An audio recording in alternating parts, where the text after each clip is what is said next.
la personne, je l'ai connue par rapport à mon travail, vendeur d'acier au commerce de fer fribourgeois. Je l'ai connu dans les années 70, comme client et comme monsieur qui venait chercher dans la benne des trouvailles pour lui intéressantes. Ouais, c'était une belle rencontre, hein.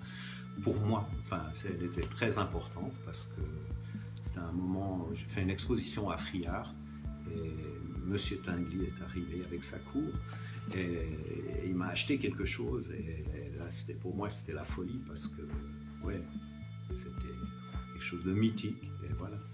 Et quand il est venu chercher son œuvre après que l'expo soit passée, il est venu chez moi à l'atelier. Ouais, il m'a rappelé, il m'a redemandé le prix que je l'avais vendu et je lui ai dit, voilà, je lui ai dit que ça coûtait 500 francs. En fait, il m'a sorti comme un rouleau de papier de toilette, mais c'était des billets de 1000 et il me l'a posé devant le nez comme ça. Et puis il me dit, mais c'était combien que tu m'avais dit? Il m'a appelé pour me dire que sa maison bougeait dangereusement. Bon, moi j'ai répondu que c'était pas mon métier, je travaillais la mécanique, mais pas dans le bâtiment. Et bon, il est parti, il est revenu 1 heure après, il m'a dit il faut venir. J'ai dit bon. Quand je suis arrivé à Néru, j'ai vu cette maison avec il y avait un peu d'ouragan qui bougeait environ 20 cm. J'ai dit à midi elle est loin. Il me dit qu'est-ce qu'on fait? Lui, ce qu'il voulait spécialement, c'était des attaches.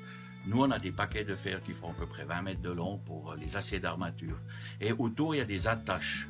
C'est-à-dire que c'est l'inutile de l'inutile. Cette attache, elle tient le paquet, puis ce paquet, après, il vient façonner, puis après, on met ça dans le béton. Évidemment, M. Tinguely voyait ça un peu plus loin, puis il prenait les attaches, il venait les chercher pendant des années. C'est des petits bouts de fer, torsadés, toujours d'une autre manière. Et ça, il venait chercher, puis je savais qu'il fallait remettre un peu de côté. Je suis revenu à l'atelier, chercher des tire-forts, des câbles, des chaînes.